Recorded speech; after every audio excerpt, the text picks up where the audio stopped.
Hola, ¿qué tal? Bienvenido. Estás en Imperio. Relájate, toma asiento, ponte cómodo, porque hoy vamos a hablar de los tercios.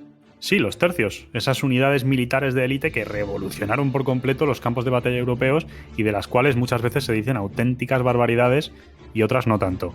Hoy, sin trampa ni cartón, te voy a contar todos los detalles de los tercios, así que venga, vamos al lío, que este vídeo viene cargado de cosas importantes. Y lo primero es lo primero, los tercios, aunque ya seguramente lo sepas, eran unidades militares de élite del ejército español durante el reinado de los reyes católicos y los Habsburgo, en el periodo de la Edad Moderna. Su excelencia en combate y la disciplina que tenían los convirtió en una de las infanterías profesionales más destacadas del mundo en su época.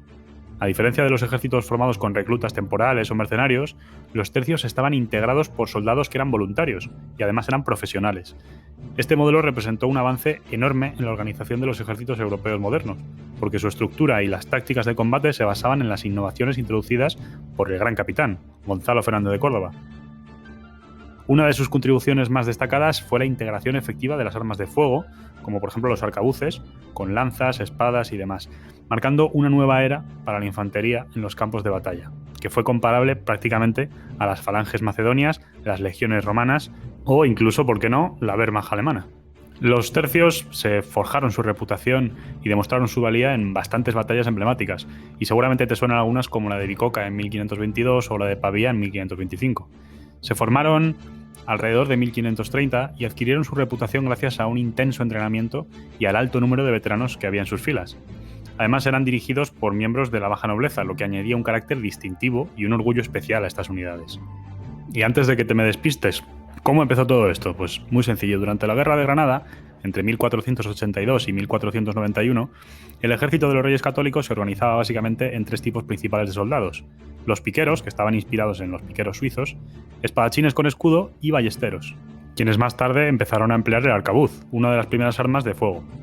Con el tiempo, los escudos quedaron lógicamente obsoletos y las ballestas empezaron a ser reemplazadas por armas de fuego más avanzadas, y esto permitió a los ejércitos españoles lograr numerosas victorias, especialmente en Italia, frente a los poderosos ejércitos franceses. Este éxito militar tuvo como figura central a Gonzalo Fernández de Córdoba, conocido como el Gran Capitán. Sus innovaciones tácticas y organizativas en el ejército sentaron las bases de lo que más tarde se convertiría en los tercios. La efectividad de las tácticas militares desarrolladas por el Gran Capitán, por Gonzalo Fernández de Córdoba, se basaban principalmente en la combinación del uso de la pica con la potencia de fuego compacta que tenían los arcabuces. A diferencia de las formaciones compactas suizas, que sirvieron como inspiración inicial, las unidades españolas tenían la ventaja de poder dividirse en grupos más pequeños y mantener su cohesión incluso en el combate cuerpo a cuerpo, aumentando así su flexibilidad en el campo de batalla.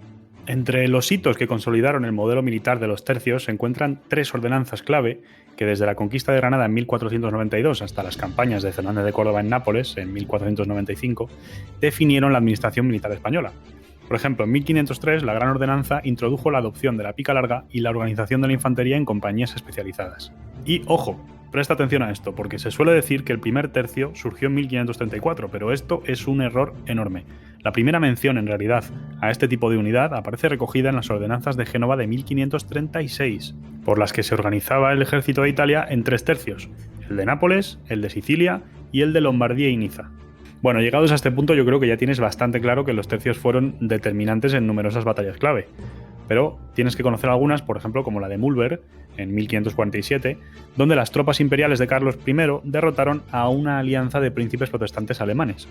También destacaron en la batalla de San Quintín, que esta es más conocida, en 1557, y en la de Gravelinas en 1558, ambas contra Francia, asegurando la hegemonía española en Europa tras tratados de paz favorables. El origen del término tercio es bastante incierto. Hay disparidad de opiniones, porque algunos historiadores creen que deriva de la tercia, que era una antigua legión romana de Hispania. Otros sugieren que el nombre alude a la triple división de las fuerzas españolas en Italia: piqueros, arcabuceros y mosqueteros.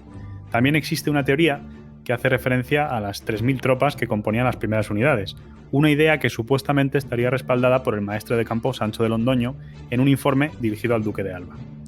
Sea cual sea su origen exacto, los tercios fueron concebidos como una evolución de las legiones romanas, aunque con diferencias notables, como su tamaño menor. Con el paso del tiempo se convirtieron en un pilar del poder militar español, consolidando su reputación como una fuerza de combate disciplinada, innovadora y muy temida en los campos de batalla europeos. Aunque muchas potencias europeas intentaron imitar las formaciones de combate y las tácticas perfeccionadas por los tercios, y entre tú y yo no es de extrañar porque en aquella época media Europa envidiaba a España, lo cierto es que pocas lograron alcanzar el nivel de excelencia que convirtió a los tercios en una fuerza temida y respetada. Esta reputación no solo se basaba en la eficacia de sus estrategias, sino también en la calidad de sus soldados, que eran mayoritariamente profesionales con una vasta experiencia en el campo de batalla. Además de su núcleo de tropas españolas, el ejército estaba también compuesto por un contingente internacional, como un ejército de diferentes naciones, que incluía soldados provenientes de estados alemanes, italianos, los Países Bajos españoles e incluso unidades más pequeñas de lugares como Irlanda. Pero hay que decir que la nacionalidad mayoritaria en los tercios era, obviamente, la española y también la italiana. A pesar de esta diversidad, el núcleo de las tropas españolas destacaba por su cohesión, una disciplina superior y un profesionalismo que las convertía en el estándar de excelencia militar de su época. Su capacidad para mantenerse organizadas y eficaces incluso en las condiciones más adversas las consolidó como un modelo que otros ejércitos aspiraban a emular, aunque rara vez lograban igualar. Bueno, y ahora vamos al meollo, a lo que de verdad te interesa y por lo que has venido a este vídeo, porque un tercio era eficaz como lo fueron los tercios españoles por la organización interna. Es decir, no eran un grupo de chavales yendo a pegarse con los que estaban enfrente, tenían una organización sublime, y lo vas a ver a continuación. Y para que entiendas mejor que nadie esta organización, vamos a hacer una cosa. Vamos a hacer que tú eres un integrante de los tercios y eres un piquero de los ejércitos del rey.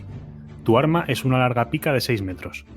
Nos desplegamos en orden cerrado en el campo de batalla, formando un bloque erizado de puntas de lanza. Cuando un grupo de caballería nos carga, pobre de ellos, estas largas picas pueden detener a los caballos y jinetes, dejándolos atravesados sin que apenas suframos daños. Estos bloques de piqueros rechazan fácilmente a la caballería y luchan hábilmente en combinación con el resto de infantería. Sin embargo, debemos evitar ponernos al alcance de la artillería enemiga, ya que puede causarnos graves bajas y destrozos. La amenaza de la artillería quedó clara para todos los ejércitos después de la batalla de Marignano en 1515, donde la artillería francesa destrozó a los cuadros suizos.